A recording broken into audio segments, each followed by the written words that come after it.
नई बहू का पेट खराब गांव में नई बहू का आगमन हुआ। वह सुशील, पढ़ी लिखी और घरेलू कार्यों में निपुण थी।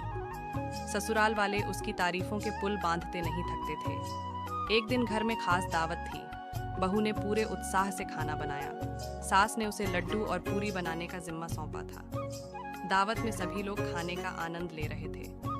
तभी अचानक बहू का चेहरा उतरा हुआ दिखा। सास ने पूछा, क्या हुआ बहू, तुम कुछ खा क्यों नहीं रही?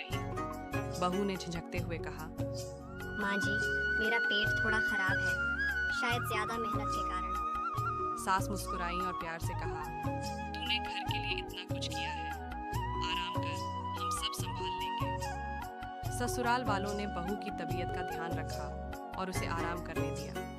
अगले दिन बहू ठीक हो गई और उसने सास को धन्यवाद दिया।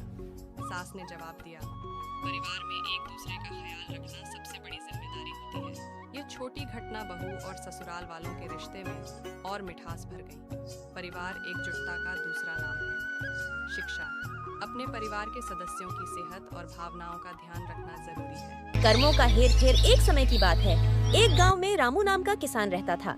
वह बहुत लालची था और दूसरों को धोखा देकर अपना काम निकालता था। एक दिन उसने अपने पड़ोसी श्यामू से वादा किया कि वह उसकी गाय की देखभाल करेगा, लेकिन रामू ने गाय को बेच दिया और पैसे खुद रख लिए।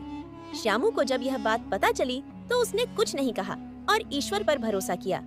समय बीता और रामू के खेत में फसल खराब हो गई। उसने गाय बेचने से मिले पैसे से नई फसल उगाने की कोशिश की, लेकिन वह भी असफल रहा। एक दिन रामू बीमार पड़ गया और इलाज के लिए पैसे नहीं थे। तब श्यामू ने उसकी मदद की और उसे अपने घर बुलाया। रामू को अपनी गलती का एहसास हुआ और उसने श्यामू से माफी मांगी। श्यामू ने कहा, जो जैसा कर्म करता है वैसा ही फल मिलता है, लेकिन हमें दूसरों की मदद भी करनी चाहिए। रामू ने अपने गलत कर्मों से सबक लिया और ईमानदारी से जीवन जीने का प्रण किया। इस तरह कर्मों के हेर फेर ने उसे एक नेक इंसान बना दिया।